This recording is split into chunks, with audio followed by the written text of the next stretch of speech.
And I am down, and oh my soul so weary. Tu es découragé, tu es démotivé, tu es déprimé, tu n'en peux plus. Ce que tu veux, c'est tout laisser tomber, tout abandonner. Tu as besoin que quelqu'un t'écoute. Tu as besoin d'être soulagé. Tu veux trouver des réponses à tes préoccupations. Eh bien, l'émission À l'épreuve de la foi est là pour toi.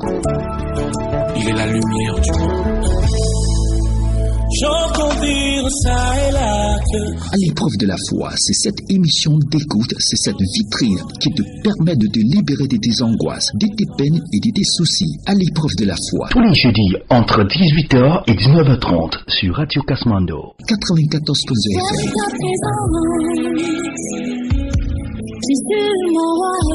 Alors, ami auditeur, qu'attends-tu? Viens retrouver la paix du cœur sur la fréquence jaune.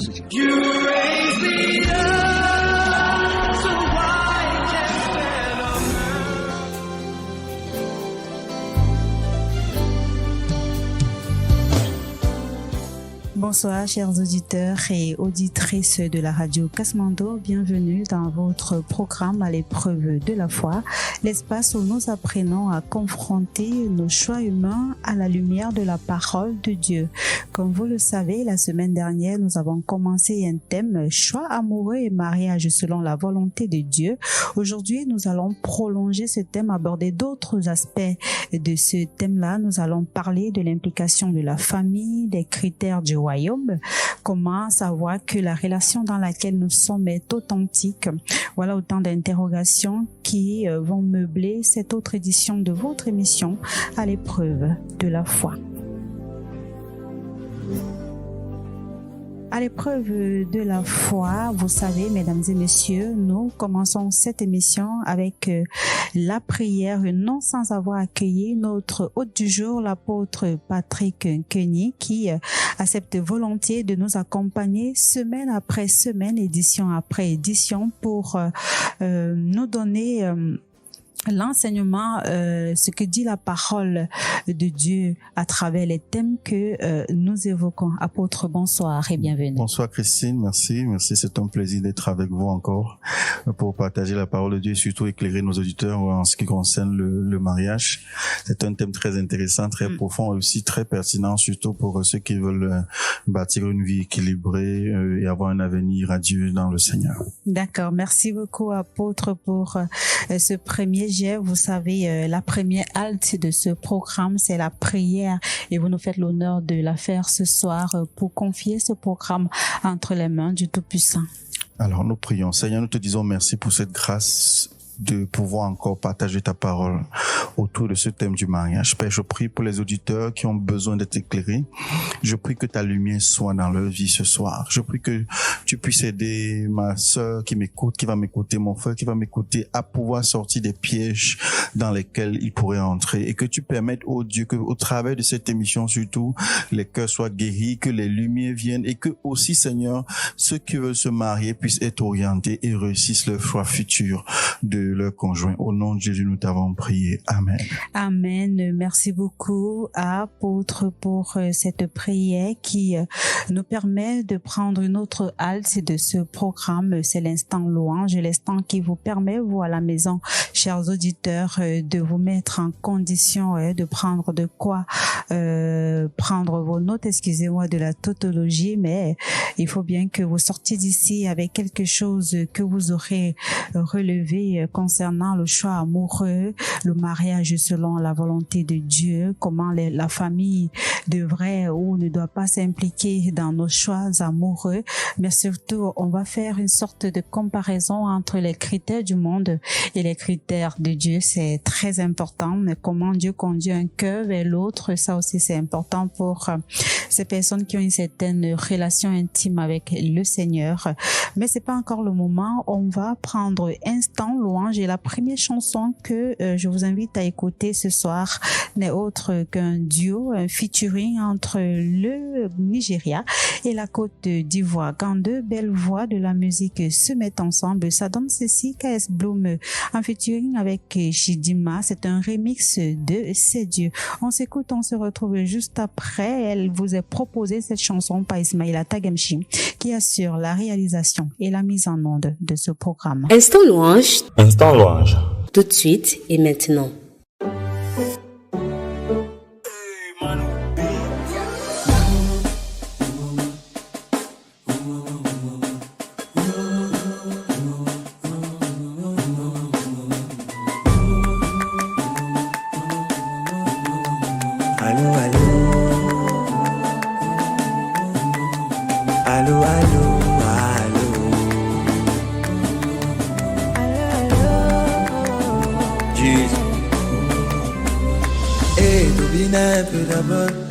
Avant que je raconte mon scénario, c'est vrai que la vie ne fait pas cadeau. Ouais, Papa Noël, ouais, son sac à dos. Mais même si le problème est dans ma peau, gaga, mon qui d'accord. J'ai décidé de quitter le mal, car tout ce que je cherchais, c'est lui qui donne. C'est Dieu qui a commencé, c'est lui qui va faire un miracle dans la zone. C'est Dieu qui a commencé, c'est lui qui ferme la bouche des papatounes. C'est Dieu qui a commencé, c'est lui qui va faire un miracle dans la zone. C'est Dieu qui a commencé, c'est lui qui ferme la bouche des papatounes. Dieu, allô, allô, Dieu, allez, allez, Dieu, allô, allô, allô.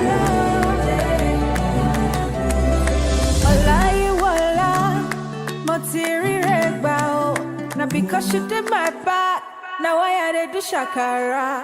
You know feel leave me halfway, oh. I know.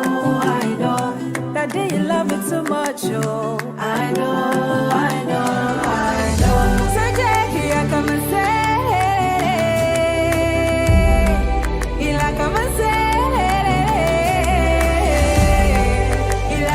say, c'est lui qui fait faire mi hâte dans ma vie. C'est Jackie, I come and say. La bouche de mes ennemis. Yeah. Allô, allô. Yeah. Allez, allez. Allô, allô, yeah. T'as fait de moi une œuvre d'art. Ne me demandez pas de. T'as fait de moi une œuvre d'art. Ne me demandez pas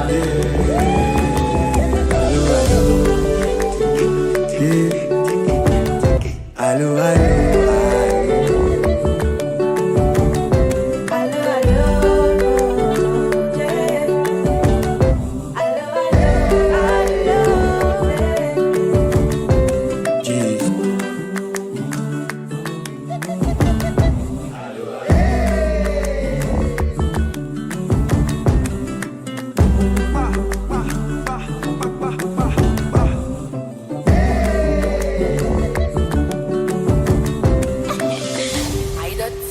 À l'épreuve de la foi, viens te libérer de tes angoisses.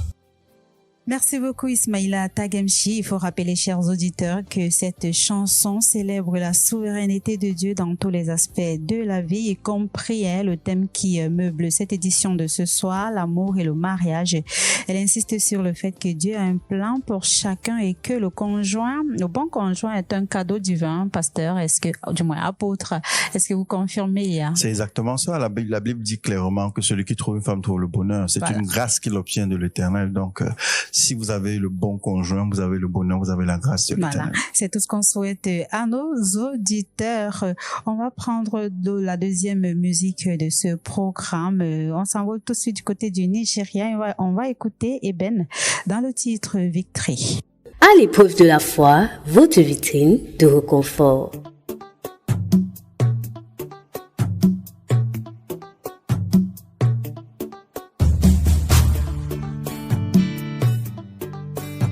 Instant louange. Instant louange. Yeah. He has given me victory. Oh, my God has given me victory. He has given me victory. Oh. All the days of my life I praise you. Everything that I have now, you gave to me, Baba. Lord, I say for your love, I'm grateful. Yes, you love me plenty, you came to die for me. Jehovah Rapha, Jehovah Nissi, I am that I am. Ooh, oh, I searched around, there's no one else like you. Lion of Judah, you're the man. God has given me victory. He has given me victory. God has given me victory. God has given me victory. He has given me victory. He has given me victory. Hallelujah.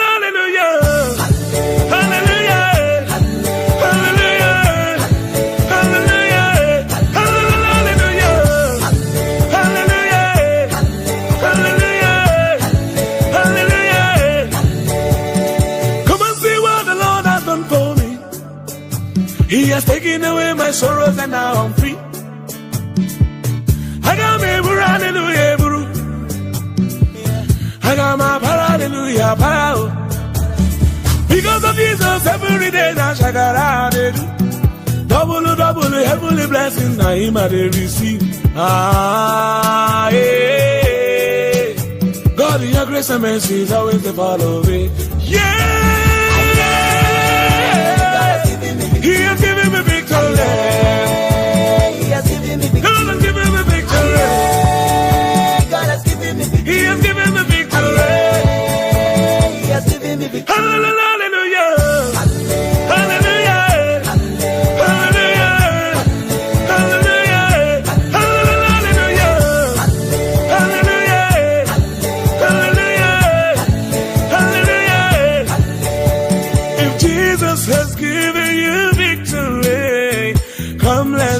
Let's give him praises now. If Jesus has given you victory, come let's dance, let's give him praises now. Because of Jesus, every day now shakara they do. Double, heavenly blessings now him I they receive. Ah, yeah. God, your grace and mercy is always the follow. Yeah. God has given me victory. He has given me victory.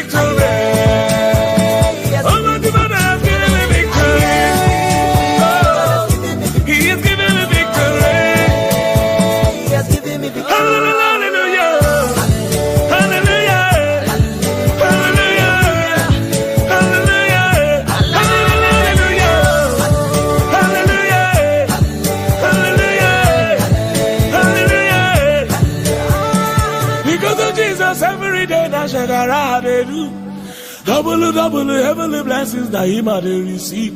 Ah, yeah. God, your grace and mercy is always the follow me. Merci beaucoup Ismaïla Tagemchi de nous avoir proposé cette autre chanson de Eben, chanteur nigérien, voilà.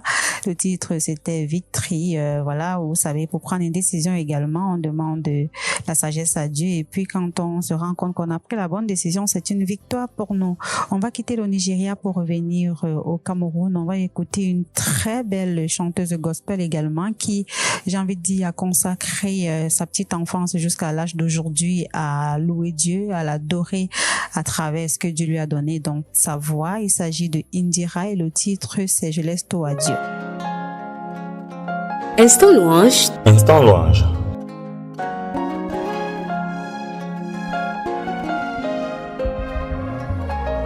Adieu, je laisse tout à Dieu, oh, dans les mains de Dieu, oh, je laisse tout à Dieu, oh, devant sa volonté je disparais, je laisse tout à Dieu, oh, c'est pas par ma force mais la sienne, je laisse tout à Dieu, oh, oh.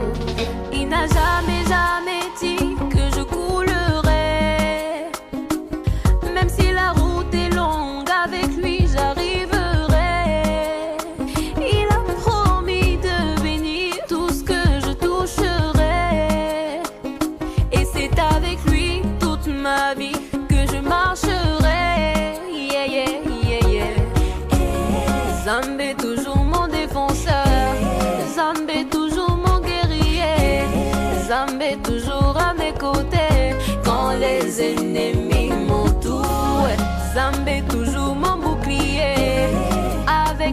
je n'ai pas peur, car je sais en qui j'ai mis ma confiance.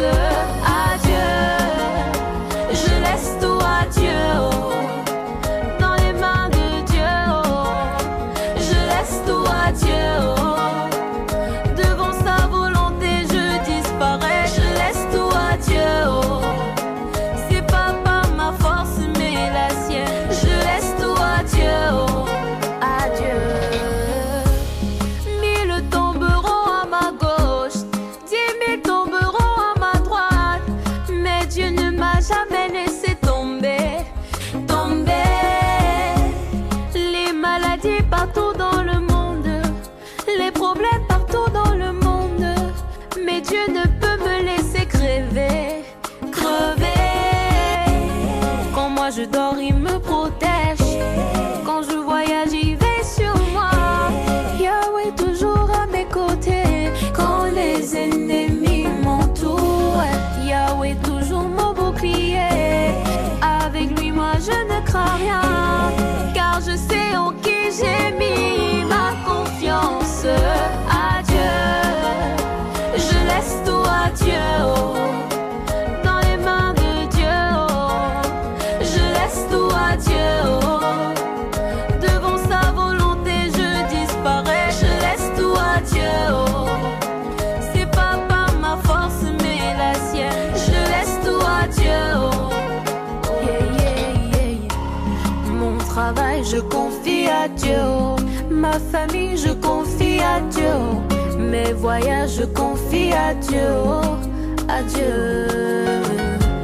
Mes problèmes je confie à Dieu, ma santé je confie à Dieu, mes études je confie à Dieu. Oh, oh, à Dieu, je laisse tout à Dieu, dans les mains de Dieu.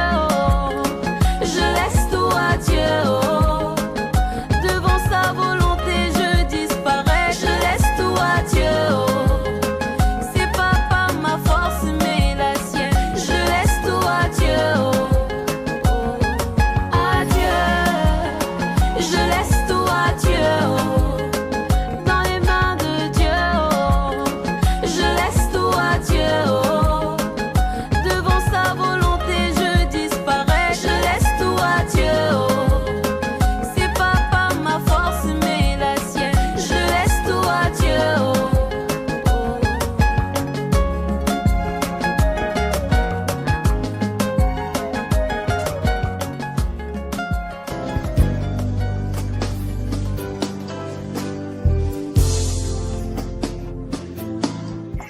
J'espère, chers auditeurs, que vous avez compris le message que nous a délivré Indira. Je laisse tout à Dieu, laissez tout à Dieu. Votre mariage, laissez-le à Dieu. Le choix, peut-être, pourquoi pas, l'apôtre Indira, certainement, s'il faut aussi le laisser à Dieu. Choix amoureux et mariage selon Dieu, c'est le thème de cette édition de votre émission à l'épreuve de la foi sur Radio Kasmando 94.0 FM.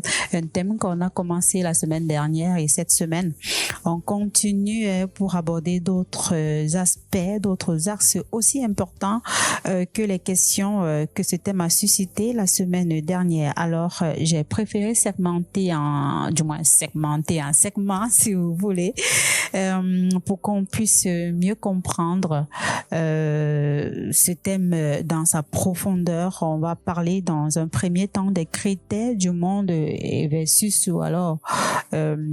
les critères de Dieu. Nous, on a certainement nos critères.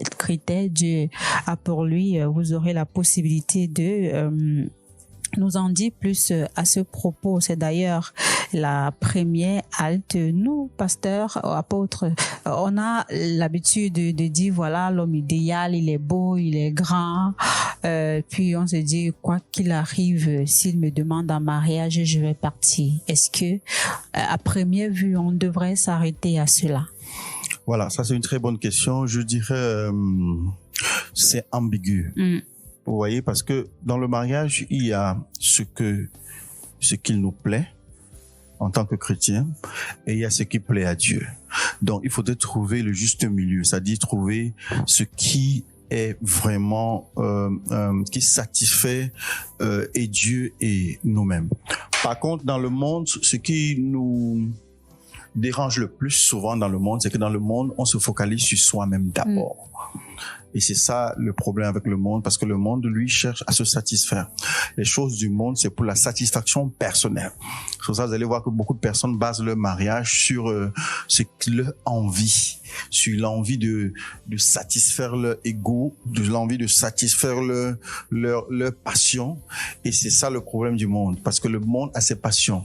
Et la passion du monde est différente de la volonté de Dieu. Et n'oublions pas que le mariage a été créé par Dieu, d'abord. Donc, déjà, il faut déjà poser cette base-là. Le mariage est une invention ou une création, disons-le ainsi, de Dieu. Moi, j'ai même envie de dire c'est une volonté divine. Voilà. Du coup, si vous voulez faire le mariage authentique, le monde n'a pas de parole à dire, parce que le monde, lui, qu'est-ce qu'il cherche? Les désirs de la chair, comme Galates le dit, Galates chapitre 5 le dit, les désirs de la chair sont contraires à ceux de l'esprit.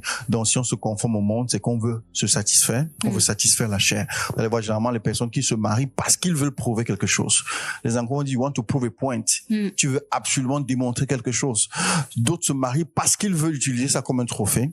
D'autres personnes se marient parce qu'ils veulent se satisfaire. Je veux sortir de la pauvreté, je veux sortir de la précarité, je veux quelqu'un qui aura de l'argent, je veux quelqu'un qui va m'aider, je veux quelqu'un qui va financer mes études, financer mes frères, mes sœurs, ma famille est pauvre, je veux un homme qui a de l'argent, les millions. Donc, ça, c'est ce que le monde dit, parce que le focus du monde, ou bien le point central du monde, c'est satisfaire la chair, c'est satisfaire nos convoitises, c'est satisfaire nos envies. Mais Dieu, c'est pas comme ça. Dieu, lui, fonctionne avec un plan, avec la prédestination. Il y a, dans le livre de Jérémie, il dit qu'avant que tu ne sois entré dans le ventre de ta mère, je te connaissais. C'est ce qu'il dit à Jérémie, je te connaissais, je t'avais déjà établi prophète des nations. Donc, le mariage a quelque chose à voir avec la prédestination, parce qu'il dit quoi? Faisons l'homme à notre image et selon notre ressemblance. Et on dit, Dieu fit l'homme sexe masculin et sexe féminin. Du coup, quand on voit la création, on voit que Dieu a fait l'homme pour lui, pour qu'il lui ressemble. Donc, du coup, quand il le fait sexe masculin et féminin, c'est pour que le mariage qui vient entre les deux sexes lui ressemble aussi, soit un reflet de sa gloire. Vous voyez donc, si vous basez votre mariage sur la volonté de Dieu, vous vous retrouverez en train d'être éloigné de la pensée du monde. Si vous basez votre mariage sur votre satisfaction personnelle, vous vous retrouvez forcément en train de satisfaire le monde. Donc, voilà un peu la différence, la nuance qu'il y a entre les deux. Mais comment nous, en tant que chrétiens, on peut reconnaître que ces critères viennent de Dieu? Quels sont d'ailleurs, avant d'y arriver, peut-être les critères qui peuvent nous pousser, des signes qui peuvent nous pousser que voilà, ça vient de Dieu? Alors, ce qui déjà peut nous pousser à savoir ce que ça vient de Dieu, c'est que il y a l'absence d'égoïsme. J'explique ce qu'on appelle l'absence d'égoïsme. Quand vous vous mariez, ce n'est pas seulement pour vous, c'est pour la personne avec laquelle vous vous mariez. C'est-à-dire que si votre désir ou bien votre projet vient vraiment de Dieu, quand vous rencontrez votre partenaire, il y a 7 conditions qui doivent être absolument remplies. Recevoir et donner. Ça veut dire que si vous êtes dans une relation qui est en sens unique, où vous donnez seulement, elle ne vient pas de Dieu. Si vous êtes dans une relation où vous voulez seulement qu'on vous donne, elle ne vient pas de Dieu. Une relation qui vient de Dieu et qui est approuvée de Dieu, c'est une relation équilibrée. C'est-à-dire, en même temps, je voudrais recevoir de l'amour de mon fiancé, moi qui suis une femme. Je voudrais recevoir l'attention, la protection. Je voudrais recevoir son soutien. Tout ce que les femmes veulent avoir, c'est normal. Mais en retour, je lui donne aussi ce qu'il veut recevoir. Donc, si vous êtes dans une relation avec quelqu'un et que vous vous rendez compte que ça va dans un sens unique ou bien ça va dans un sens plus que dans l'autre, il y a un problème. Dieu ne peut pas approuver cette relation parce que le mariage, c'est pour accomplir un but, c'est pour accomplir un projet. Et 2 personnes qui se mettent ensemble pour le mariage, approuvées de Dieu, doivent absolument satisfaire cette condition, que le don de soi ou bien le partage soit équitable. Pendant que je suis en train de recevoir, je suis aussi en même temps en train de donner. Le mariage, c'est comme un panier. C'est-à-dire, c'est un panier dans lequel chacun met ce qu'il veut voir. Si vous voulez voir les pommes de France dans votre mariage, vous y posez quoi? Les pommes de France. Si vous voulez voir des arachides dans votre mariage, vous y posez quoi? les arachides. Maintenant, il y a des relations, malheureusement, qui ne font pas comme ça. Déséquilibrées.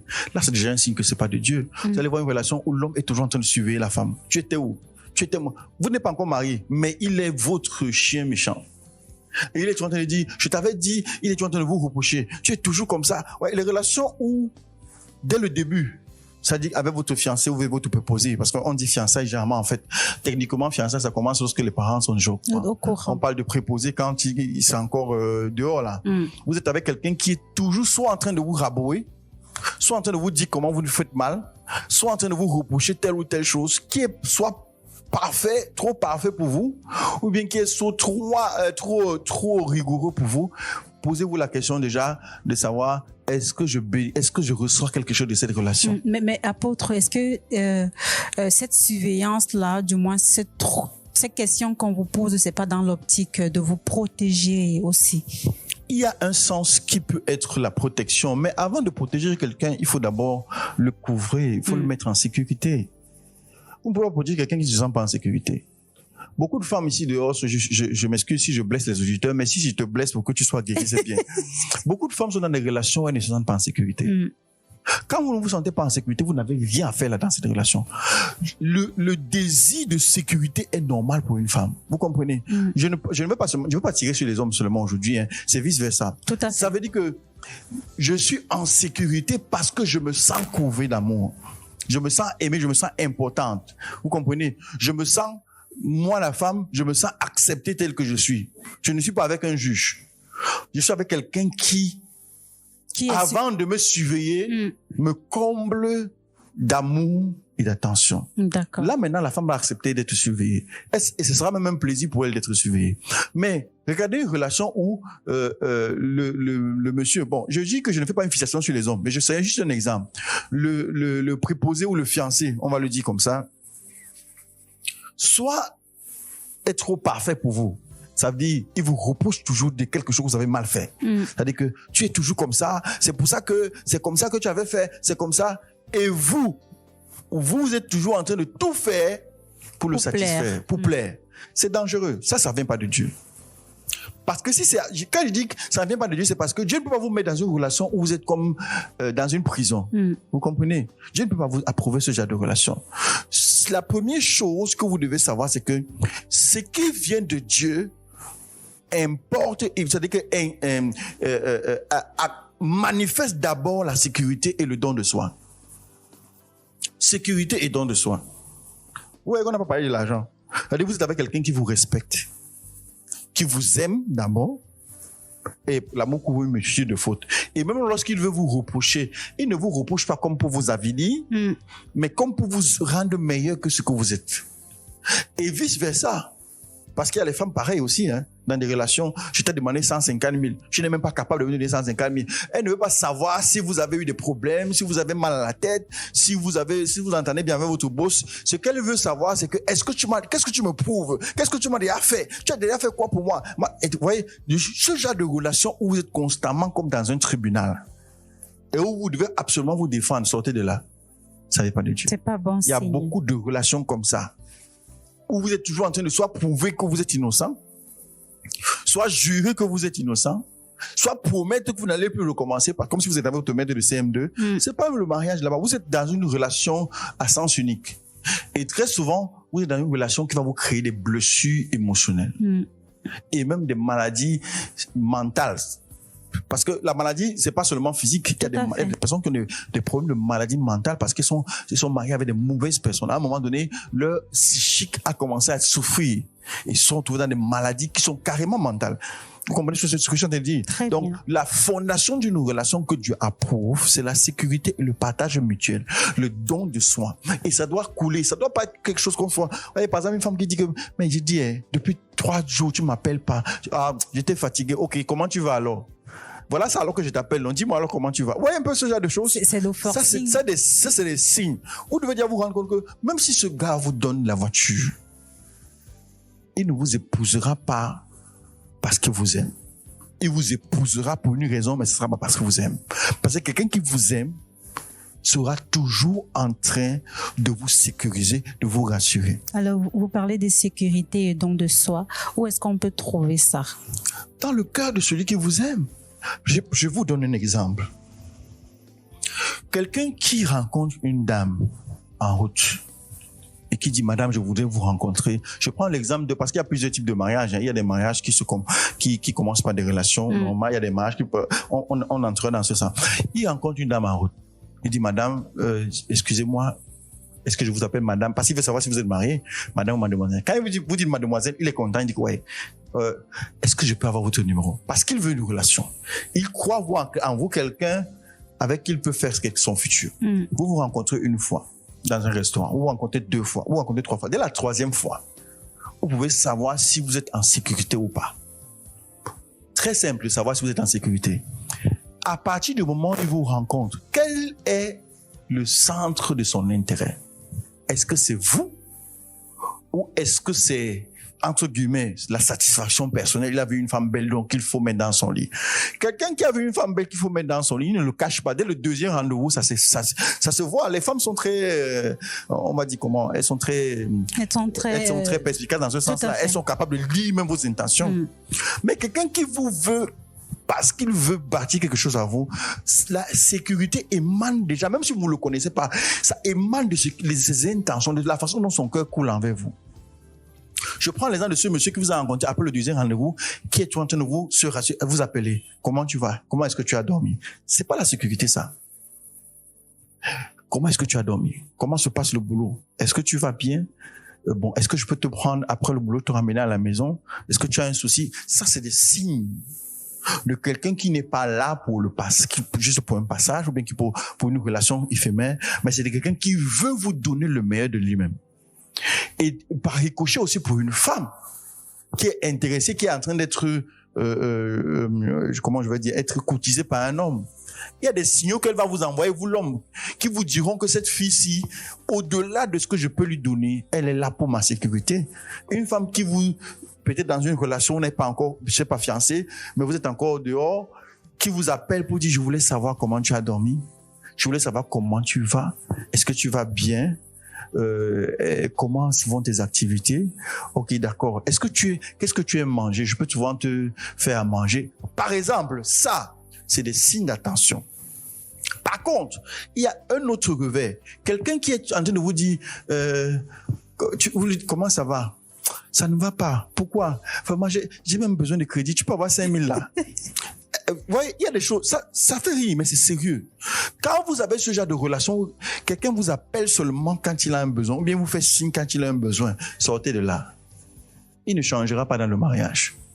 Parce que vous n'êtes pas un potentiel époux ou une potentielle épouse, vous êtes une source de solution à un problème précis qu'il a. D'accord. Merci beaucoup, apôtre, pour ces éléments que vous donnez à ce premier jet. On va continuer maintenant en vous demandant si, à un moment donné, face à nos critères, avec les yeux du monde, Dieu peut à un moment déconstruire cela. Voilà. Est-ce que ça peut être le cas? Effectivement, parce qu'il y a beaucoup de rêveurs et de rêveuses. Il y a trop de rêveurs. Regardez, le mariage, c'est différent de Cendrillon. Cendrillon, c'est la fiction. Ça dit que, je vais peut-être offenser les gens, les séries télévision, c'est la fiction. Faut jamais mélanger la fiction et la réalité. La fiction, c'est un monde où tout est parfait. C'est ça la fiction. Ça dit quand on fait le cinéma, quand le réalisateur de cinéma veut faire son film, sa série, novelas, ou bien je sais pas comment on appelle ça. Quand il veut faire sa série, lui, il ne veut pas décourager les gens. Il veut que les gens regardent. Du coup, il peint tout de façon agréable. C'est-à-dire que de façon à ce que celui qui voit a envie de voir. Ça c'est différent de la réalité. Dans la réalité, ce ne sera déjà tout le monde a des défauts. Donc, pour dire déjà que l'homme parfait ou la femme parfaite n'existe pas. Celle que vous voyez bien habillée avec la perruque aujourd'hui, je vous assure, si vous passez 2 jours avec elle dans la même maison, vous essayez de vous poser la question si c'est un fantôme que vous voyez souvent marcher ou si c'est la vraie personne. C'est parce qu'il faut intégrer déjà que la réalité déjà doit intégrer le fait que tout le monde a des tares. Personne n'est parfait. Même le mari le plus doux a ses tares. Donc déjà, quand vous intégrez que tout le monde a des défauts, vous ne chercherez pas l'homme parfait. Ça, c'est pour déconstruire le mythe du parfait. Parce qu'il y a des gens qui sont assis là-bas, ils ne veulent pas se marier, que j'ai pas encore vu mon genre. C'est pas qu'il n'a pas vu quelqu'un qui peut épouser. Hein. C'est parce qu'il cherche la perfection dans un monde imparfait. Il faut le dire la vérité. Même la plus grande chrétienne qui chante à la chorale là, celle qui vient avec les parfums et les hauts talons là, et qui gare la voiture Yaris dehors, qui n'est pas encore mariée et qui chante... Vous avez payé la publicité. Excusez-moi pour la publicité. C'est-à-dire qui gare la voiture dehors et qui vient chanter de la chanson. Et quand elle chante, c'est comme si Dieu est en train de tout déménager dans la salle. Je vous assure, cette femme-là ne sera jamais parfaite. Il faut déjà intégrer ça dans votre esprit. À partir du moment où vous rendez compte, que il n'y a rien de parfait dans ce monde, vous ne chercherez pas la perfection. Donc, première chose, ne cherchez pas la perfection. Déconstruisez le mythe de la perfection. Qu'est-ce que vous devez chercher? Cherchez la personne dont vous pouvez supporter les défauts et que vous pouvez améliorer. Point barre. Quand vous ne cherchez pas le parfait et que vous commencez à chercher la personne dont vous pouvez supporter les défauts, parce que c'est pas tout le monde qui peut supporter toute chose. Vous comprenez un peu ce que je dis? Il y a des hommes qui peuvent supporter une femme colérique. Il y en a qui ne peuvent pas les supporter. Toutes les femmes ne sont pas faites pour tout le monde. Ça, c'est un exemple pratique. Il y a des hommes, quand tu parles fort, ils te mettent dehors. Vous comprenez ce que je dis? Pas ce que tu fais dans la maison de ton père là, que tu lèves la voix sur ton frère, tu dis que je t'ai déjà dit que s'il y a un type d'homme, si tu lui parles comme ça, c'est la fin du mariage. Maintenant, il y en a qui ont la capacité d'écouter ce genre de femme parler chez lui et après de lui parler avec douceur et de la ramener. C'est pas toutes les femmes ne vont pas avec tous les hommes ne vont pas avec toutes les femmes. Ça dépend du type de personne. Donc, ce qu'il faut faire d'abord, c'est quoi? Rechercher la personne ou bien prier que Dieu vous amène vers la personne dont vous pouvez supporter les tares et que vous pouvez améliorer. À partir de là, c'est déjà une bonne base. Vous verrez que il y a des possibilités de mariage qui se sont offertes à vous. Il y a des possibilités de mariage qui s'offriront à vous. Numéro 2, physiquement, tout ce que vous voyez qui brille a une imperfection quelque part. Parce qu'il y a des gens qui sont très attachés au physique. Je dis ça pour les gens qui sont, oh, si ma femme n'est pas noire, Jacques, elle est noire comme le bois qu'on voit là-bas au village, moi je ne suis pas là. Écoutez, le critère physique est très insignifiant dans un mariage. Je ne dis pas que vous ne devez pas épouser une femme qui ne vous plaît pas, ou bien un homme qui ne vous plaît pas. Je dis que le critère physique est extrêmement insignifiant. Pourquoi est-ce que je le dis? Parce que la chair que vous voyez là, elle périt, elle dépérit. Vous comprenez? Si vous épousez une femme aujourd'hui qui est noire et qui a une peau lisse comme vous voulez, et qui après le premier accouchement, le deuxième accouchement commence à changer, vous faites comment? Il faut regarder au-delà de l'aspect physique. Il faut transcender le physique. Cherchez le minimum. Ne cherchez pas le maximum. Ça, c'est un conseil pratique que je donne parce que j'ai de l'expérience dans le service de Dieu et dans le conseil pastoral. J'ai déjà écouté des centaines et des centaines de cas. J'ai déjà géré des centaines et des centaines de crises. Je suis allé un jour dans une maison et j'ai posé la question à l'homme, qu'est-ce que tu reproches à ta femme? Et il a dit qu'elle ne prend pas le poids. Pourquoi ses fesses sont toujours minces comme ça? Ça ne me plaît pas. Je vous dis la vérité. Non, je suis pas en train de vous faire. Je vous dis la vérité. Son problème, c'est que sa femme est trop mince. Et même quand il a investi sur elle pour prendre les formes comme les autres, il dit, comment j'ai jamais sorti avec une femme mince comme ça? Au départ, je croyais qu'elle allait prendre le poids. Il dit, monsieur, il faut que vous sachiez une chose. Le physique n'a rien à voir avec le mariage. Si oui, infime partie. C'est-à-dire, ne cherchez pas le maximum, cherchez le minimum. Parce que même ce minimum que vous avez là, vous pouvez le perdre demain. Ça me rappelle cette histoire. J'ai discuté avec un ami un jour qui me dit, lorsque je vois une femme, l'aspect physique ne m'intéresse pas. Je veux aller au-delà. Je veux savoir quel est le caractère de cette femme-là. Peu importe si elle est infirme, peu importe ce qu'elle a comme défaut physique. Mais je pense que je dois aller au-delà pour espérer trouver ce que je cherche. Mais justement, c'est ça. Parce qu'il y a des gens qui se bloquent et qui ne se marient pas parce qu'ils ont cette barrière-là. Et c'est une c'est une barrière. C'est inutile de fonder votre mariage sur le physique parce que quand vous épousez quelqu'un, après 20 ans, il change, que vous le vouliez ou pas. Parfois, ça vient plus tôt, après 5 ans. Il y a des femmes qui n'encaissent pas bien la maternité. C'est-à-dire, vous l'avez épousée, elle est mince. Après la maternité, elle prend 20 kilos. C'est pas de sa faute. Le mari va s'arrêter parce qu'elle a accouché. Absolument. Donc, cherchez, c'est ce que je dis à mes auditeurs aujourd'hui, vous qui voulez vous marier, cherchez le minimum. C'est-à-dire, la personne que vous voulez épouser doit un minimum vous plaire. C'est-à-dire un minimum. Quand je dis minimum, c'est minimum, vraiment minimum. Est-ce qu'elle a un beau sourire, par exemple? Est-ce qu'elle a de la prestance, de l'élégance, par exemple? Ne fixez pas trop la peau, elle doit être très brune, elle doit être... Non. C'est une barrière psychologique qui va vous coûter cher parce que à force de vouloir chercher le physique, vous allez aller vers ce qui est d'apparence bien et qui forcément à l'intérieur n'est pas forcément ce que vous attendez. Merci beaucoup, merci apôtre de nous apprendre ou alors de nous faire comprendre qu'il faut pas regarder avec les yeux du monde, mais il faut aller au-delà de cette apparence parce que parfois apôtre, il peut nous arriver de regarder l'aspect physique et de passer à côté d'une personne extraordinaire avec qui on aurait pu construire notre avenir. Merci pour ces éléments de réponse consacrés au premier segment de ce programme. On va marquer une halte pour revenir parler cette fois-ci de comment Dieu conduit un cœur vers l'autre. C'est également très important de le savoir. À l'épreuve de la foi, votre vitrine de réconfort.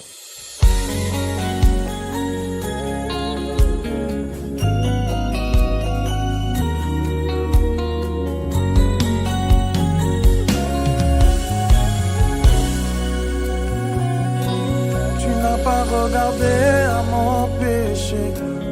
Tu t'es sacrifié pour me sauver. Ce qui me condamnait, tu l'as brisé. Je ne suis plus en captivité. Même quand plusieurs fois je suis tombé. Par ton amour, tu m'as relevé. Quand les hommes voulaient me lapider, par ta grâce, tu m'as acquitté. Oh, tu mérites. Oh mon Dieu, tu mérites, tu mérites d'être loué, tu mérites, oh Seigneur, tu mérites,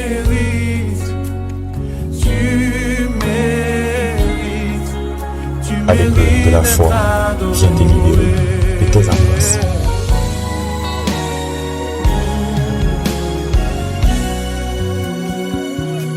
Tu as ôté le poids de mon péché. Maintenant je crie ma liberté. Je n'ai rien mérité, mais tu m'as touché. J'élève ma voix pour te chanter. Oui, tu es digne d'être adoré. Ta gloire rayonne dans le monde entier. Tu m'as montré ta fidélité. Jésus, tu mérites d'être exalté. Oh, oh, oh, oh. Tu mérites. Tu mérites, Seigneur. Oh, oh, oh. Tu mérites d'être loué. Tu mérites ma louange, mon adoration.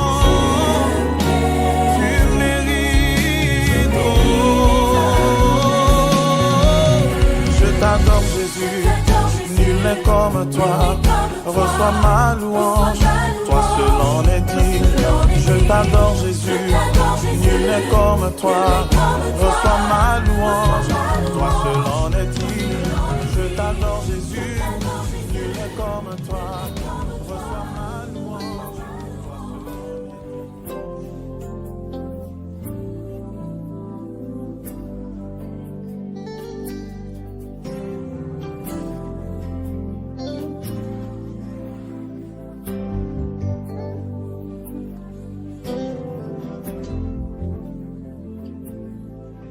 Vous êtes toujours à l'écoute de votre programme à l'épreuve de la foi. On parle ce soir du choix amoureux et le mariage selon Dieu. Après avoir posé les bases sur des critères, il est temps pour nous de mettre un point d'orgue sur comment Dieu conduit un cœur vers l'autre. On sait que Dieu prépare toujours deux personnes à s'unir, mais comment reconnaître la paix de Dieu dans une relation? Alors ça, c'est une question qui ne peut pas être solutionnée en une seule méthode, parce qu'en réalité, il y a 3 différentes façons que Dieu utilise pour réunir deux personnes. La première façon, c'est totalement spirituel. D'accord. Ça veut dire que la personne reçoit dans les rêves. Dans les rêves, il a la description de son épouse ou elle a la description de son époux détaillée, de telle sorte que le jour où cette personne rencontre son épouse, son époux, c'est facile, ça devient facile parce que généralement, ça se passe comment? L'un est loin et dans ses rêves, il voit exactement son épouse, comment elle est, comment elle sera, et l'autre est identique. Et après, quand ils se rencontrent, le travail est déjà presque fait à 90%, donc il suffit juste qu'ils se parlent et puis c'est bon. Ça, c'est possible. Il faut le dire. Et comme référence, nous allons voir le premier homme et la première femme. Quand il était couché, Dieu a façonné sa femme. Et quand il s'est réveillé, il dit, waouh, cette fois-ci, l'os de maison, la chair de ma chair. Donc Dieu le fait encore aujourd'hui. Il faut dire la vérité. Parce qu'il y a des gens qui se sont mariés comme ça. Ils ne se connaissaient pas. Et l'un a rêvé de l'autre côté, l'autre a rêvé. J'ai vu des cas comme ça plusieurs fois et qui sont mariés jusqu'à aujourd'hui. La deuxième façon, c'est ce que nous avons étudié l'autre jour dans Genèse. Il y a encore des mariages où c'est la famille qui va chercher la femme. Ça mariage arrangé. Mariage arrangé. Et Dieu passe souvent par là.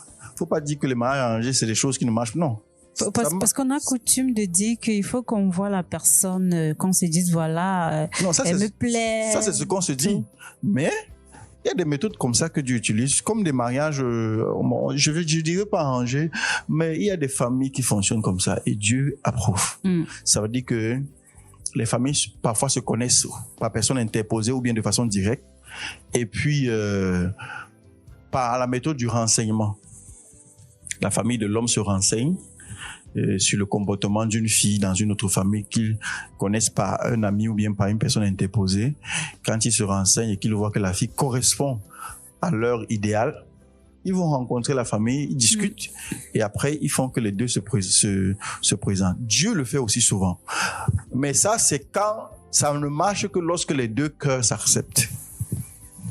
Ça veut dire qu'il faut toujours une acceptation. Ça veut dire que même lorsque Dieu le fait, il faudrait que les deux personnes qui se rencontrent à un moment donné par l'intermédiaire de leur famille s'acceptent. C'est-à-dire après un moment d'étude personnelle, ils s'acceptent. Maintenant, la troisième façon, c'est la méthode conventionnelle. Je dis conventionnelle parce que c'est comme ça que 99% des mariages se font dans le monde. Ça veut dire que vous priez Dieu. Vous demandez à Dieu de vous conduire, comme je l'ai dit la dernière fois, avec la personne idéale. Et la femme aussi prie Dieu et lui demande la grâce de pouvoir choisir, parce que la femme a souvent, en moyenne, une femme a au moins 10 prétendants dans sa vie. Quand je dis en moyenne, c'est pour dire que celle qui n'a pas de prétendants en a 10, celle qui en a, au moins en a 200 ou 300, ça dépend. Et parmi ces prétendants, beaucoup de blagueurs. Et voilà, beaucoup de blagueurs. Donc maintenant, quand la femme prie, la méthode conventionnelle, comme je le dis, quand je dis conventionnelle, c'est parce que 99% du temps, c'est comme ça que ça se passe. La femme prie, elle demande la sagesse à Dieu pour pouvoir y discerner. L'homme prie, il demande la sagesse à Dieu pour pouvoir voir aussi discerner.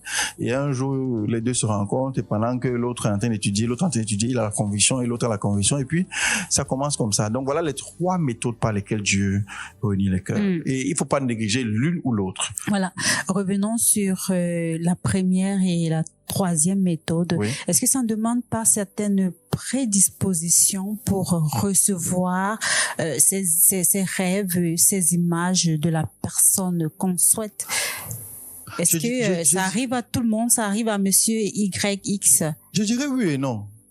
Oui, parce que si vous êtes, par exemple, je prends l'exemple de quelqu'un qui est appelé depuis sa naissance à servir Dieu. Je prends l'exemple, c'est-à-dire quelqu'un qui sera comme moi, qui sera consacré au sacerdoce divin toute sa vie.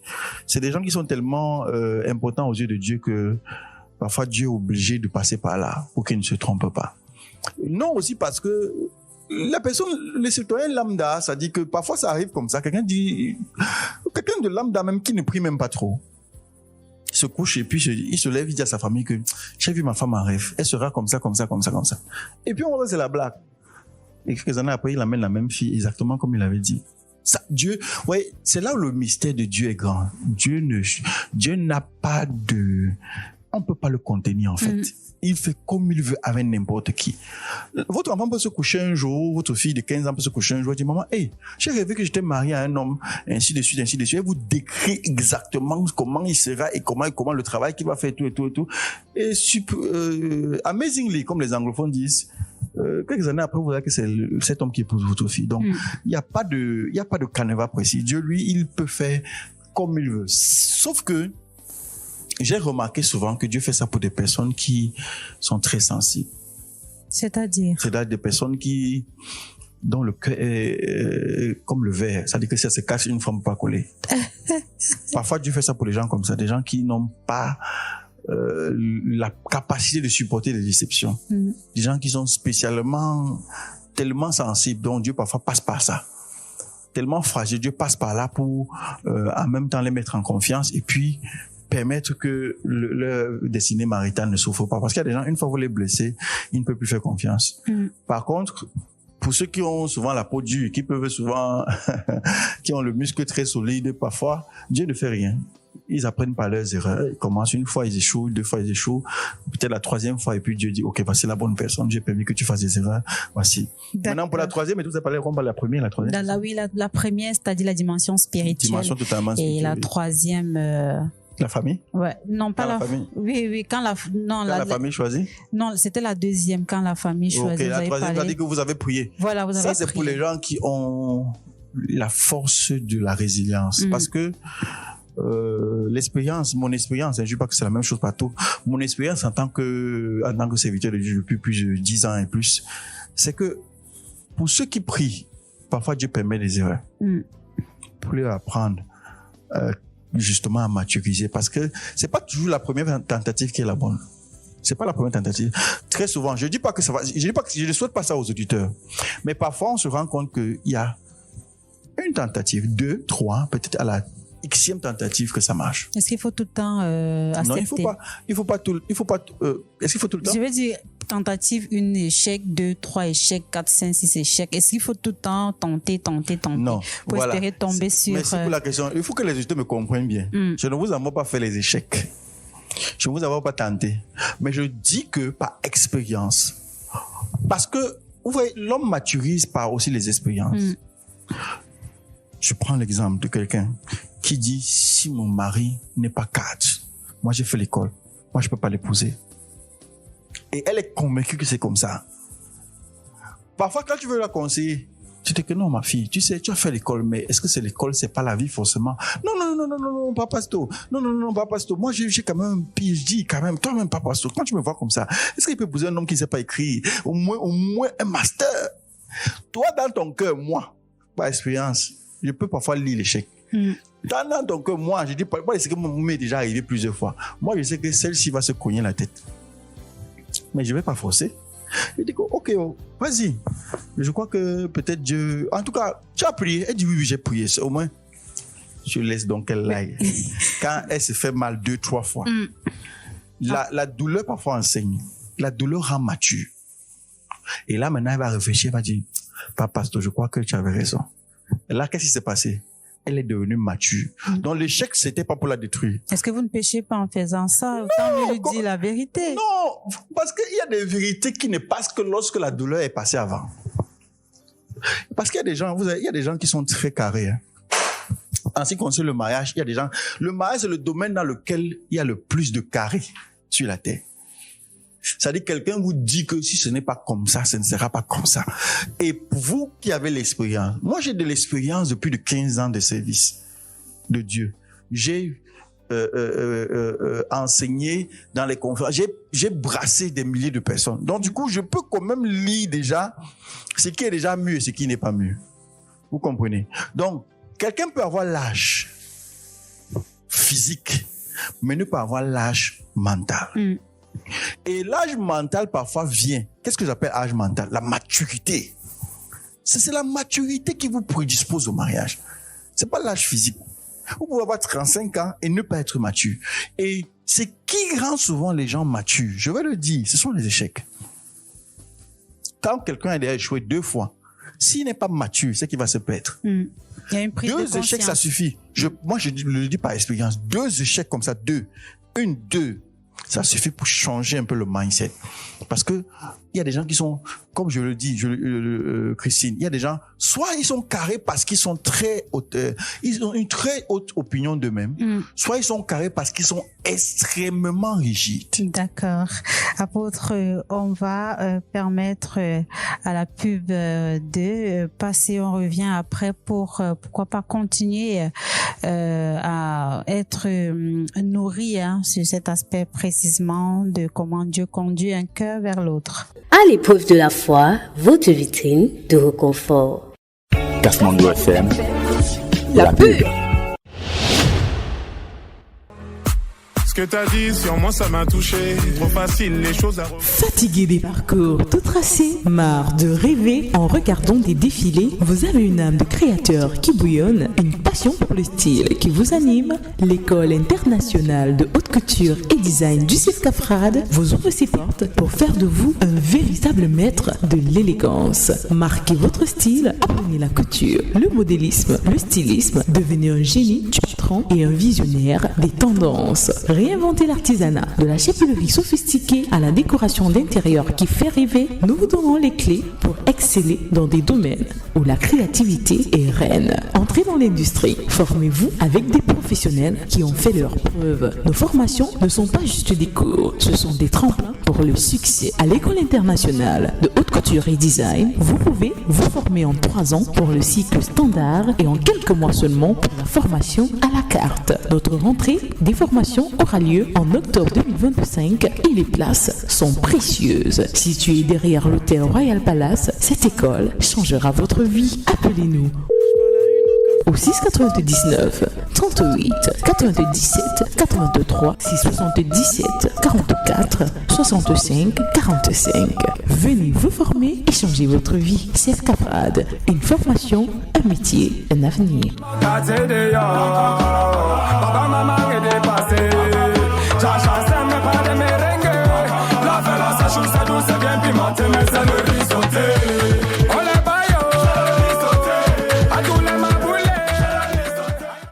Regardez-moi bien, dans peu de temps je vais changer. Regardez-moi bien, dans peu de temps tout va changer. Et oui, tu es jeune diplômé au bar, tu as des difficultés à trouver un travail, deviens ton propre patron en te formant au CAFRAC. Le CAFRAC t'aide à avoir un métier et à créer ta propre entreprise à travers les formations suivantes: élevage de poulets, élevage de poissons, informatique et bureautique, digitalisation, make-up, électricité, mécanique auto et bien d'autres à partir de 10 000 francs CFA. Au CAFRAT, tu as également l'opportunité d'être accompagné après ta formation dans les montages du business plan et vois ton projet financé. Pouvez t'inscrire. Demain, ma vie sera top, top, top, top. Je dis ma vie sera top, top, top, top. Le CAFRAT est situé à Bipanda, précisément au carrefour Kasmando. Contact 6 82 78 44 30 6 96 20 99 81. Le CAFRAT aide les jeunes à avoir un métier. Allez viens, suis-moi, suis-moi. C'est la rentrée des formations au CAFRAD et donc l'occasion de prendre un nouveau départ professionnel. Le CAFRAD vous ouvre ses portes et vous propose des formations qualifiantes et diplômantes pour l'année 2025-2026. Nous aurons la possibilité de vous former au métier de l'avenir avec des formations en électricité, mécanique automobile, intelligence artificielle, infographie, make-up, élevage et bien d'autres. Nos formations, dispensées par des professionnels chevronnés, sont toutes certifiées et reconnues par le ministère de l'Emploi et de la formation professionnelle. De plus, nos programmes sont sponsorisés par nos partenaires internationaux, vous garantissant une formation de haute qualité et l'accès à des opportunités de stage ou d'emploi. Ne manquez pas l'occasion de construire l'avenir de vos rêves. Les inscriptions sont déjà ouvertes pour la rentrée d'octobre 2025. Pour plus d'informations, contactez-nous au 691 49 55 45 ou au 653 59 81 37. CAFRAD aide les jeunes à avoir un métier. Allez viens, suis-moi, suis-moi. Je te mens pas, je suis dans celui-là. Change ta compo, je suis là. Vous êtes une entreprise, une start-up, une association, un entrepreneur, un artiste ou bien d'autres. Vous souhaitez vous faire connaître votre image de marque et multiplier votre chiffre d'affaires. La radio Kasmondo vous offre une occasion en or de communiquer sur ses antennes à moindre coût. Prenez attache avec notre service commercial au numéro suivant 6 96 20 99 81 6 52 78 95 71. La radio Kasmondo est située à Bépanda Kasmondo, entre le carrefour Kasmondo et le carrefour Pasteur, au premier niveau de l'immeuble Kafrad. Radio Kasmondo, la jeunesse au centre de nos priorités.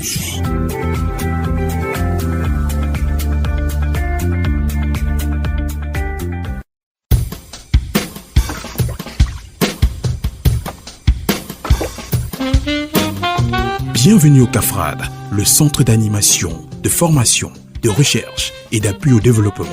Le CAFRAD, c'est des formations d'électricité industrielle et domestique, en hôtellerie, en haute couture, en mécanique auto, en informatique, en infographie et bien d'autres. Le CAFRAD, c'est des opportunités qui vous garantissent un avenir certain. À l'épreuve de la foi, votre vitrine de réconfort. Chaque jour qui passe, nous écrivons tous chacun l'histoire de sa vie. Chaque minute, chaque seconde qui passe, nous sommes censés inscrire quelque chose de nouveau dans les pages de notre histoire que nous ne cessons de tourner. En ce qui me concerne, j'écris mon histoire avec le sang de Jésus. Sokilelo comme Elinga, était ma Ingelinga, et qu'il s'est avéré qu'un cas similaire au mien n'a jamais eu lieu. Même pas dans la Bible, je n'y ai trouvé à qui me référer pour mon cas. Oh mon âme, souviens-toi, Dieu n'a pas fini d'écrire sa Bible. Il a une histoire à écrire avec moi. Oh mon âme, souviens-toi, Dieu n'a pas fini d'écrire sa Bible. Il a une histoire à écrire avec moi. Yes.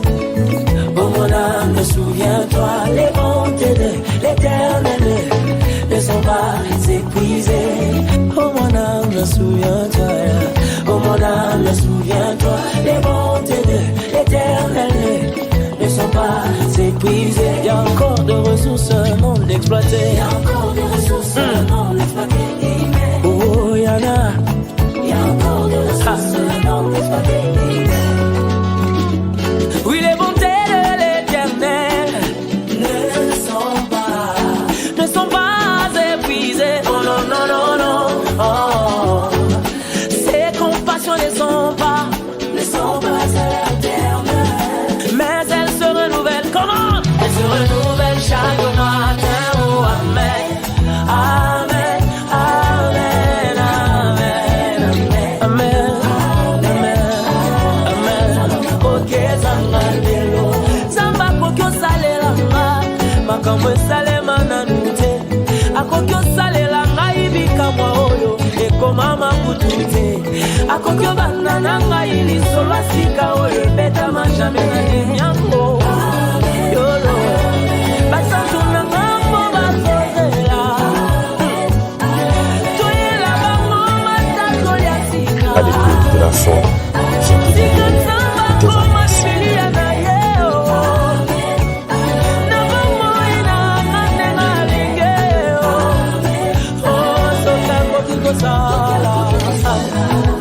makambo ekoma makutute boni boni pona ola loba loba loba loba akomango na bibilia na ye alapa kutunda iye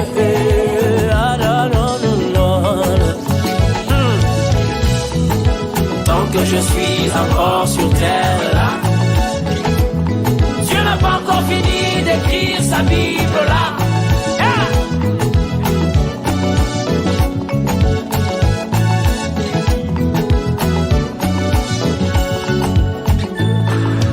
pouvez encore comprendre que la verge d'Aaron puisse porter des fruits, parce que ce bâton au départ était issu d'un arbre. Mais comment expliquer que la verge de Moïse puisse devenir un serpent? Ah, quel rapport y a-t-il entre un bâton et un serpent? Il n'y a pas de limite à ce que Dieu peut faire. Quand son zèle se déploie, Dieu contourne même sa procédure. Sakana moto dit ma copé ça mon boy. Oh mon âme, souviens-toi. Alléluia. Il a une histoire à écrire avec moi. Non. Oh mon âme, les bontés de l'Éternel ne sont pas épuisées. Il y a encore de ressources non exploitées. Il y a encore de ressources non exploitées. Il y en a. Gloire à Dieu. Oh, Zamba kokyo sale langa, makambo sale mananute. Akokyo sale langa ibika moyo, ekoma makutute. Akokyo banda nanga ili solo sika oye beta majame na nyango. Penana na tato yango. Oh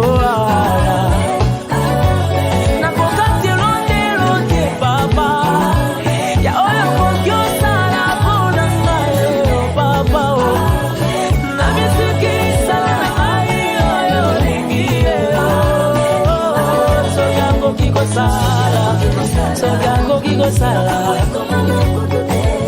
boni boni bona ola loba aloba sister akomango na Biblia na ye alapa kutunda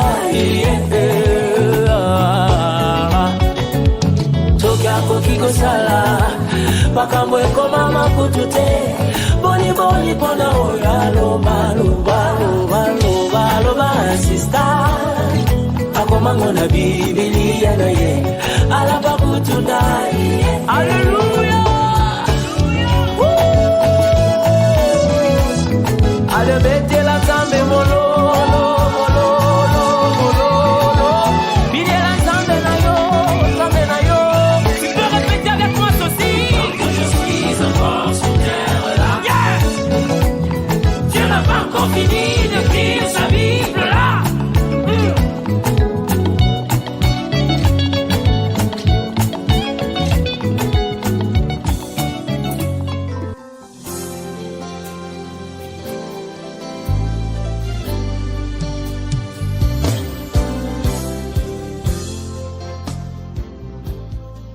Les bontés de l'Éternel sont tellement nombreuses. Lorsqu'on expérimente son amour, sa présence dans notre vie, on parle, chers auditeurs, du choix amoureux et le mariage selon la volonté de Dieu. On va parler maintenant des blocages apôtres. Dieu parfois nous bénit, mais nos blessures sont carrément un blocage. On a été déçus, on a des choses qui nous empêchent d'avancer. Qu'est-ce que vous pouvez d'ores et déjà dire à ce propos? Alors, pour ce qui concerne les blessures, c'est des choses qui sont très, très difficiles à guérir. Je veux déjà dire à tous ceux qui ont été blessés dans des relations avant qu'il faut comprendre que les blessures sont des écoles et non des cimetières. Ne laissez jamais une déception vous enterrer. Comprenez, parce que pour toute chose qui vous arrive, Dieu a toujours une solution. Donc, la première voie de la guérison, c'est d'abord de comprendre les leçons et tirer les leçons, parce que il y a des personnes qui sont très très cruelles. Il y a des personnes qui sont cruelles, il y a des personnes qui s'amusent avec les vies des gens, qui s'amusent avec les sentiments des gens. Malheureusement, c'est comme ça que le monde est fait. Donc, apprenez de là une leçon. Et si vous voulez vous marier, servez-vous de cette leçon-là pour bâtir votre prochain mariage. Et surtout, pour ceux qui ont été blessés, ceux ou celles qui ont été blessés, je ne vous recommande pas de vous mettre en couple avec des gens qui n'ont pas de l'expérience. C'est-à-dire, je prends l'exemple d'une femme qui a été blessée et qui a déjà eu les enfants sortant d'une relation passée. Je vous déconseille de vous mettre en couple avec quelqu'un qui ne connaît pas encore la vie. De préférence, je ne dis pas que c'est pas possible que quelqu'un qui n'a pas les enfants vous épouse, Mais de préférence, il faut quelqu'un qui a au moins une expérience, qui sait ce que c'est que d'avoir les enfants, qui aussi sait ce que c'est que d'avoir été traumatisé dans une relation. Parce que quand vous êtes deux à avoir traversé une situation pour vous comprendre, vous comprenez? L'erreur souvent c'est de sortir d'une blessure et de se jeter directement dans les bras de quelqu'un qui est encore dans le rêve, qui ne sait pas ce que c'est que la vie. Il risque de vous achever directement. C'est-à-dire qu'il risque de vous parce que on ne peut donner que ce qu'on a. Tout à fait. La Bible dit que on ne peut recevoir, qu'on peut donner que ce qu'on a reçu. Donc, c'est clair que si vous sortez d'une blessure et que vous rencontrez quelqu'un, un jeune talent qui n'a jamais été en couple, qui ne sait pas ce que c'est que se lever à 4 heures pour contrôler l'enfant qui chauffe. Bien sûr que quand vous serez dans votre monde, vous serez en train de parler de ce que votre passé, lui va se dire que vous êtes, soit une voiture d'occasion, soit il ne vous comprendra pas. Par contre, si vous êtes sorti d'une blessure, d'une relation qui a échoué, et que vous prenez le temps d'observer ce qui vient vers vous, et que vous comprenez que ce n'est pas facile pour quelqu'un qui n'a pas vécu ce que vous avez vécu de vous comprendre, vous choisirez forcément quelqu'un qui a au moins l'expérience que vous avez eue. Donc, ça permet que la relation puisse grandir sur une bonne base, une base saine. Oui, une base saine pour un avenir sain. Parfois, ça peut aussi aider avec votre partenaire que vous allez rencontrer d'échanger sur ce que vous avez traversé. Vous savez, quand quelqu'un est blessé, il y a deux solutions. Soit il s'assoit, il rumine, soit il échange. Ça veut dire qu'il s'assoit avec quelqu'un qui a aussi une expérience. Il dit que voilà ce que j'ai vécu. Et l'autre, pendant que l'autre dit voilà ce que j'ai vécu, ça permet de guérir plus facilement. De savoir que quelqu'un qui a traversé ce que vous avez traversé est avec vous. Et vous comprend mieux. Voilà. C'est ça. Quand il vous comprend déjà, la guérison est certaine. D'accord. Parlons maintenant de cette restauration émotionnelle. Comment prier? Comment se comporter pour surmonter ça et avancer? Déjà, la première des choses, quand vous avez une blessure, une déchirure émotionnelle, c'est de pardonner. C'est de pardonner, parce que si vous ne pardonnez pas, la blessure ne se guérira pas. Et aussi, il faut dire aux auditeurs, en matière de sentiments, le pardon est très important pour pouvoir pouvoir ressentir quelque chose après. Vous ne me direz pas, vous ne pouvez pas me dire, je ne croirai jamais à ça. J'ai été tellement blessé, je regrette, je sens encore la blessure, mais j'ai rencontré quelqu'un que j'aime maintenant. Vous ne pouvez pas aimer dans la blessure. Vous ne pourrez même plus jamais aimer. La blessure vous empêchera d'aimer. Parce que pour aimer, il faut toute l'énergie, toute la force, l'amour, l'amour draine toutes les autres émotions, vous comprenez? Donc, si vous êtes dans le ressentiment encore là, l'amour ne peut pas émerger. Donc, si vous avez été blessé par votre ex, qu'elle soit homme ou qu'il soit homme ou qu'elle soit femme, il faut lui donner le pardon pour être libre vous-même. Vous-même, tout à fait. Pas forcément pour lui, hein. Pour être libre vous-même. Parce que quand vous pardonnez aux hommes leurs offenses, vous êtes libre. D'ailleurs, il y a une prière qui nous le dit. Voilà, vous êtes totalement libéré. Vous ne pouvez plus être enchaîné.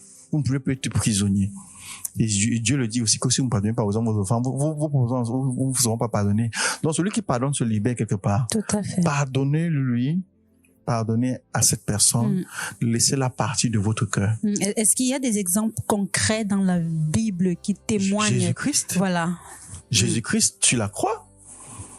On vient de le fouetter correctement pendant près de 3 heures de temps, chicoter à mort comme un animal, briser les os, briser le corps. Et puis quand il veut mourir, il dit Père, pardonne-le quand il ne sait pas ce qu'ils font. Un bel exemple. Il s'est mis au-dessus de ce qu'il avait traversé. Et il a dit, pardonne-leur quand ils ne savent pas ce qu'ils font. C'est la même chose quand on vous brise. Celui qui vient vous briser, lui, se dit qu'il va vous tuer. Je sais pas moi. Parce qu'il faut aussi le dire, il y a des psychopathes, hommes comme femmes. Il y a des gens qui sont instables mentalement. Il y a des gens qui sont instables. Auditeurs, auditrices, vraiment, je voudrais que vous soyez très attentifs. Ne signez pas l'acte avec quelqu'un qui n'est pas stable mentalement. Vous risquez de souffrir inutilement. Une personne instable ne doit pas se marier. Parce que quand vous vous mariez avec quelqu'un qui est instable, quand on dit instable, ça veut dire que quoi? Vous sentez que émotionnellement, il y a quelque chose qui ne va pas. Il n'arrive pas à se contrôler. Soit quand il se met en colère, il peut vous manger cru. J'ai eu un cas récemment où une de mes chrétiennes m'a parlé de quelqu'un qu'elle connaît, dont c'est pas souvent appelé le fiancé. Elle a mordu et arraché la chair avec les dents. Et j'ai demandé, attends, il a mordu, comme le chien mord. Il dit, oui, mordu, arraché la chair avec les dents. Voilà quelqu'un qui est instable mentalement. Qui ne parvient pas à contenir sa colère, ses émotions. Pas à se contrôler. Quelqu'un qui, à tout pic de colère, peut tuer. Il y a des gens qui sont instables mentalement. Bon, passons dessus. C'était pour vous dire quoi? C'est pour vous dire que, à partir du moment où vous discernez déjà qu'il y a quelqu'un qui n'est pas équilibré dans sa tête, ne tentez pas de signer un acte de mariage. N'allez pas loin. Arrêtez ça, stoppez ça. Même si votre esprit vous ment, que c'est votre mari, dites à votre esprit qu'il ment. Parce que c'est pas possible. D'accord. Le mariage, c'est pour des gens qui sont stables mentalement d'abord. Vous comprenez?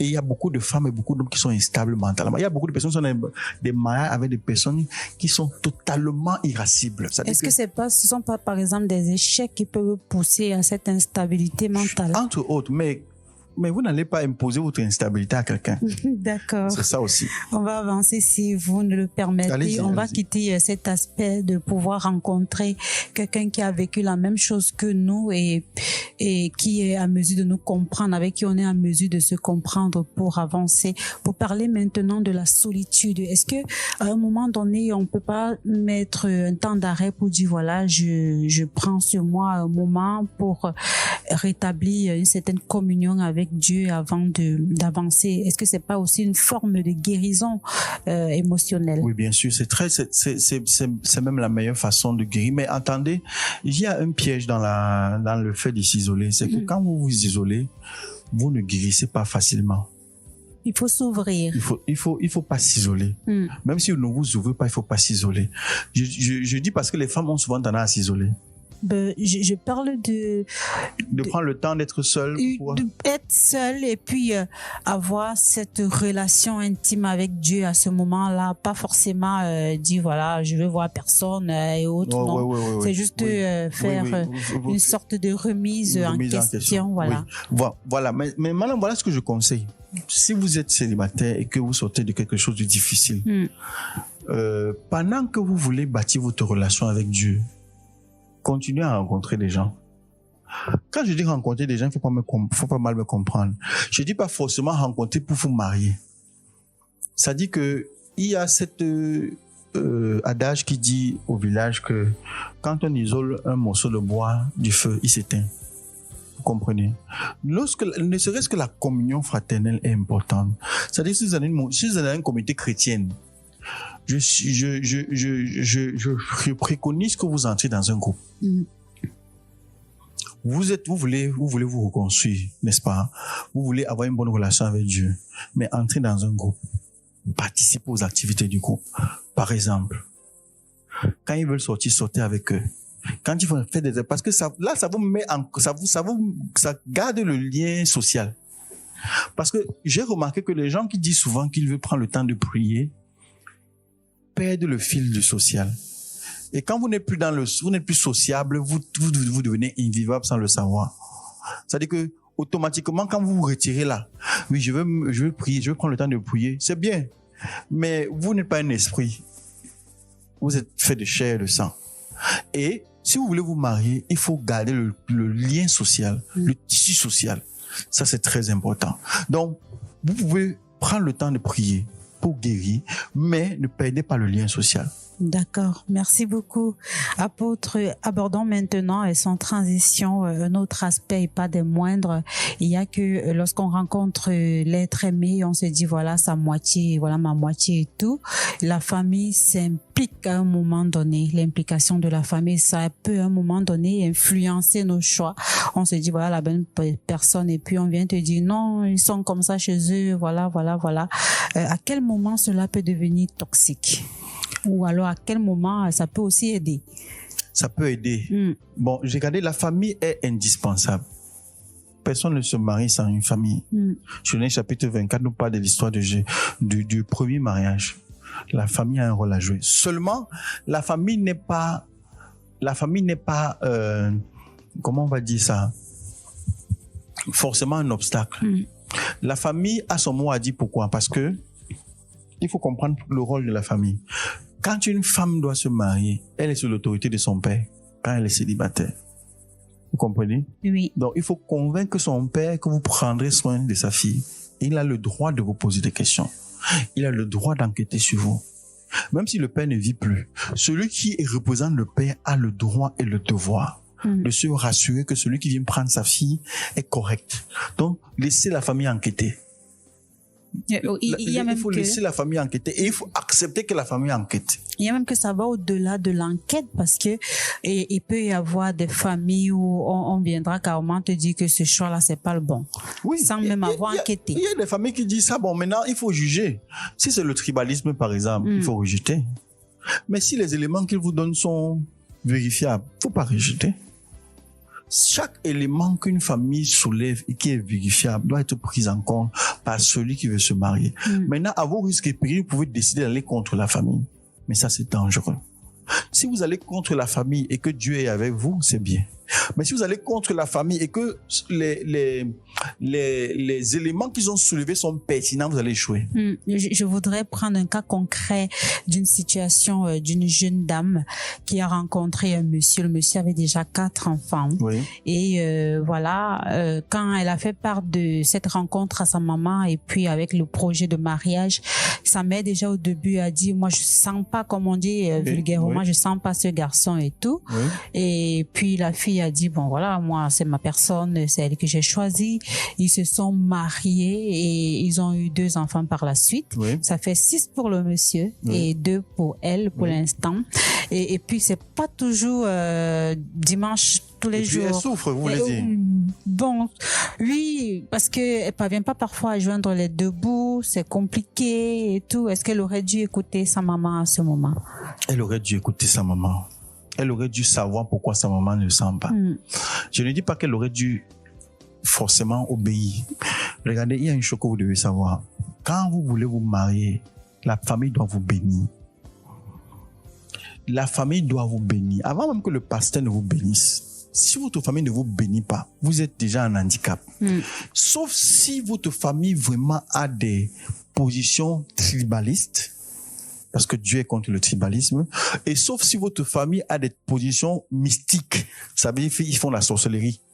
Oui, il y a des cas comme ça que les familles, c'est les familles de sorcellerie, c'est-à-dire que ils veulent des gens qui sont dans le même cercle ou bien qu'ils veulent des gens qui vont accepter la sorcellerie. Si ce n'est pas ça, quand la famille dit non, très souvent c'est que Dieu dit non. Parce que votre famille, c'est votre bouclier, surtout pour les femmes. Votre famille vous aime. Quelqu'un ne va pas venir dehors et vous aimer plus que votre père ou votre mère. Il faut déjà dire ça, la vérité aux auditeurs. Peut-être qu'avec le temps, il va vous aimer plus que votre père. Mais quelqu'un qui vient de dehors ne va pas vous aimer plus que votre père, votre mère. Donc du coup, quand la famille parle, il ne faut pas discuter. Il faut d'abord écouter et étudier. Et prier même pour savoir si c'est pertinent ou pas. Parce que très souvent, Dieu utilise la famille pour dire non. Mais si vous êtes un va-t-en-guerre qui dit non, j'ai déjà choisi, c'est à vos risques et périls. Mais l'expérience a montré que quand on dit non souvent à la famille sans réfléchir, on subit les conséquences. Parce que le véritable mariage, c'est quoi? Quand le père et la mère s'asseyent. Je dis le père et la mère, vous pouvez être orphelin, mais les oncles, tout ce qui représente la famille, quand ils disent ma fille, on te bénit, ça c'est très important. Pourquoi? Parce que ça fait le bouclier autour de vous. Ça fait que vous partez comme quelqu'un qui va dans un bateau sûr. Mais pourquoi votre famille dit ma fille on te bénit, ils vont étudier. S'ils ne sont pas sorciers et tribalistes, s'ils sont vraiment, ils vous aiment vraiment. Chaque fois qu'ils vont remarquer quelque chose, je vous le dis avec expérience, cette chose est vraie. S'ils ne sont pas tribalistes, s'ils ne sont pas sorciers, s'ils remarquent un point sur votre fiancé, ou bien ils remarquent un point sur votre fiancée, femme, parce que quand on dit l'homme et la femme, ça veut dire que même la famille de l'homme intervient. S'il remarque un point, je vous le dis, à 99% des cas, c'est vrai. C'est vrai. Il y a une maman qui me l'a dit. Malheureusement, elle est décédée, une maman de l'église, l'une de nos anciennes dans l'église. Elle m'a dit que le jour où elle se mariait, son mari a posé un geste. Juste un geste comme ça. Son père l'a appelé derrière. Il a dit, ma fille, ce gars, tu vas te torturer. Il est méchant. Je vais remettre le dos. Tu restes. Tu vas prendre ton mari après. Elle a dit non à son père. Non. Comment est-ce que tu peux me faire honte, papa? Tout le monde s'est dit, ça m'a dit que ma fille. Et le monsieur était un militaire. Je ne vais pas te forcer. Je suis un militaire. Je ne vais pas te forcer. Mais je te dis que si tu épouses ce monsieur-ci, tu vas souffrir. Elle a dit non, papa, parce que il ne faut pas faire honte aux gens. Il dit ok, je lave mes mains. Vous savez de quoi elle est morte? Non. Elle est morte de maltraitance. Son mari l'a maltraitée au point où elle est décédée. Je parle d'une ancienne de l'église. Elle venait pleurer tous les jours dans mon bureau. Papa, le mari. Et quand je lui ai demandé que votre mariage, là, ça vient d'où? Elle m'a raconté. Et c'est là où j'ai vu, du moment où le père a levé les mains, elle n'était plus en sécurité. Elle a couché tous ses enfants dans la souffrance et elle est décédée. Je parle de quelqu'un que je connais de maltraitance. Donc, ça veut dire que la famille n'est pas votre ennemi. La famille, parfois, c'est l'œil de Dieu. Donc, laissez la famille poser les questions. Laissez votre famille enquêter sur votre futur conjoint. Laissez-la apprécier. Ne mettez pas la pression à votre mère ou à votre père. Si votre mère vous dit non, il faut laisser tomber carrément. Laissez d'abord le temps et étudier pourquoi elle a dit non. Si revenez après, si elle dit non 3 fois, très souvent c'est que Dieu dit non. D'accord. Apôtre, on s'achemine vers la fin de ce programme, mais on ne va pas clôturer sans parler d'un cas pratique, d'un cas concret, peut-être certainement d'un choix amoureux, d'un mariage que vous avez vécu selon Dieu. Est-ce qu'on peut partager? On peut partager. Vous voulez une expérience personnelle? non, pas personnelle. Voilà. Vous savez ce que j'ai vécu? Oui, mais qui peut-être une très brève sur le choix amoureux, comment ça s'est passé et comment la famille, les tourtereaux vivent aujourd'hui. Il me souvient d'un cas quand j'étais plus jeune, d'un Bamileke qui est tombé amoureux d'une fille du littoral. Au départ, ce sont nos grands frères, ils sont aujourd'hui hors du pays. Au départ, on avait peur parce qu'on se disait que les gens du littoral n'aiment pas trop les gens de l'Ouest.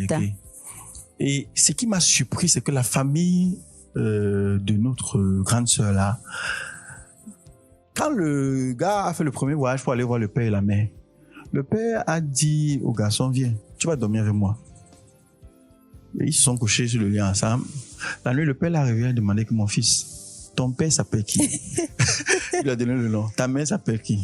Il a donné le nom. Il dit waouh. Et toi, tu fais quoi dans la vie? Je crois que notre grand frère a été dans la gestion. Je fais tel, je me bats, je me débrouille encore, papa. Je suis encore et que tu veux épouser ma fille. Et il lui a parlé de sa fille dans tous ses défauts. Pour essayer de le décourager. Oui, pour le pousser. Il dit, voilà ma fille que tu vois là, sa bouche là que tu vois là. Est-ce que tu pourras Ils ont passé la nuit à discuter et au petit matin, le père a dit, rentrez, je vais vous donner ma réponse après. Quand elle est partie, le père a causé avec la famille, il a dit que j'ai causé avec ce jeune homme. J'ai rien eu de foi en lui. S'il revient encore et qu'il est vraiment impliqué sa fille, je suis d'accord. Donc du coup, quand ils sont revenus, le père a dit, ok, je suis encore vivant. Si tu es sérieux, épouse ma fille quand je suis encore vivant. Parce que si je meurs, mes frères, la dot chez nous, c'est des millions. Je suis le seul qui peut étouffer mes frères. Si je meurs, que tu n'as pas épousé ma fille, tu vas dépenser. Tes parents vont dépenser. Donc, de fil en aiguille, voilà un mariage qui m'a impressionné. Un Bamileke a été accepté chez les... C'était la première fois que je vois qu'un Bamileke a accepté chez les gens du littoral. Et après, quand il a épousé la fille, parce que je crois qu'il a dépensé la dot, c'était pas loin de 2 millions. Mais ce qui m'a marqué aussi, c'est que on s'est mis ensemble avec le grand frère. Chacun a contribué. On est allé pour la première fois que je vois une famille du littoral accepter les Bamileke le corps ouvert. C'était extraordinaire. Aujourd'hui, ça se fait. Ils sont très, très bien. Ils sont hors du pays, ils sont dans notre pays. Et ce qui me marque, c'est que quand il a épousé toutes les sœurs de la dame se sont mariées. Et elles se sont mariées tous au Bamileke. Très belle histoire, très bel exemple du choix amoureux, du mariage heureux également. Pour dire que la famille a son rôle. Là, la famille a joué son rôle. On l'a enquêté et c'était bon. Et quand Dieu approuve, il n'y a pas de barrière de tribu. D'accord. On aurait pris des heures pour parler du choix amoureux, du mariage selon la volonté de Dieu, mais le temps nous tient véritablement à la gorge. Ismaïlata Gemchi me fait de gros signes comme quoi il nous reste 2 petites minutes, mais assez pour la prière de clôture pour toutes ces personnes qui doivent faire un choix de leur conjoint, de leur conjointe et surtout implorer la présence de Dieu pour pourquoi pas vivre une alliance divine parfaite. Père, je te prie pour les auditeurs, je prie pour la guérison des cœurs de ceux et celles qui sont blessés. Père, guéris les cœurs. Père, restaure les cœurs. Père, ouvre les nouvelles portes. Pour ceux qui veulent se marier, Seigneur, donne-leur des conjoints selon ton cœur, des personnes qui vont les aider à accomplir ce pourquoi tu les as créés. Père, je prie prie pour les couples qui se sont formés, qui sont en train de nous écouter. Je prie que tu bénisses leurs relations. Et pour ceux qui sont en train de faire des erreurs, Père, je prie que tu les aides à découvrir qu'ils sont dans l'erreur et qu'ils puissent sortir de là pour ne pas détruire leur vie. Je te dis merci pour cette émission. Je prie pour que tu bénisses cette émission, que tu favorises cette émission, qu'elle grandisse afin de bénir la foi et la vie de toute personne qui a besoin de toi. C'est au nom de Jésus que nous t'avons prié. Amen. Amen. Merci beaucoup, apôtre, d'avoir accepté notre invitation. C'est moi qui vous remercie. Voilà, on se donne rendez-vous certainement la semaine prochaine. On parlera d'un autre sujet, s'il plaît à Dieu. Merci à vous d'avoir écouté, chers auditeurs, votre émission à l'épreuve de la foi. Souvenez-vous, souvenons-nous, Dieu ne bénit pas seulement un mariage, il bénit d'abord deux cœurs transformés. Allez, l'amour véritable commence dans la présence de Dieu. Restez à l'écoute de Radio Kasmando. Excellente fin de journée à vous et que Dieu vous bénisse.